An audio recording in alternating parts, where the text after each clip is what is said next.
বনবাসে গিয়েছিলেন।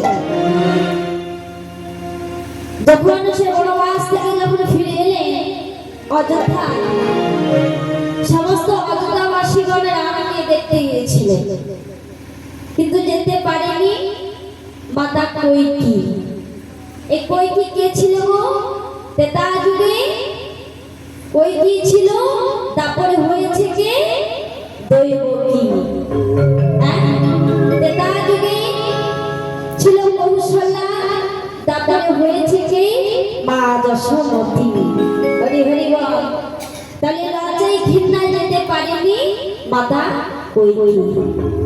তাই কাঁদতে কাঁদতে বলেছিলেন, ওরে রাম, তোর কানে এত দয়া এত মায়া, তবে তুই আমায় কথা দে, তুই আমার গর্ভে জন্ম নিবি, তুই আমায় মা বলে ডাকবি। ভক্ত মনোবাঞ্ছাকারী ভগবান বললেন, তাই হবে না, আমি তোমার গর্ভে জন্ম নেব, তোমায় মা বলে ডাকবো, কিন্তু তোমার স্তম্ভরা পা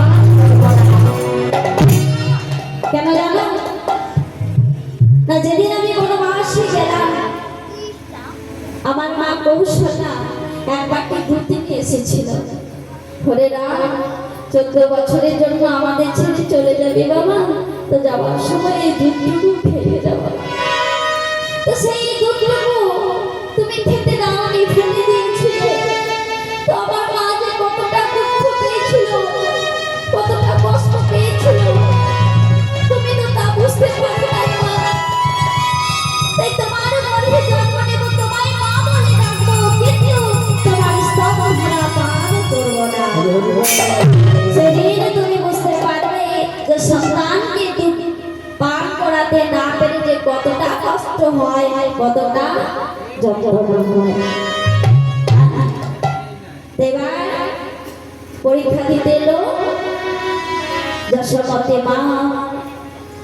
যশোমতীর মা আমার কাঁদতে কাঁদতে বলছে, ওরে গোপাল রে,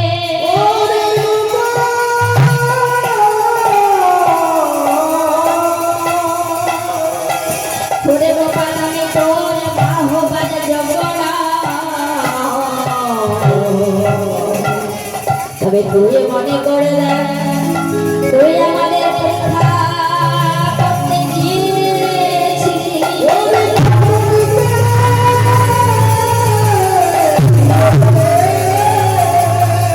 তোদের সেবা নেওয়ার জন্য আমি আমার মাংস বিক্রি করে সেবা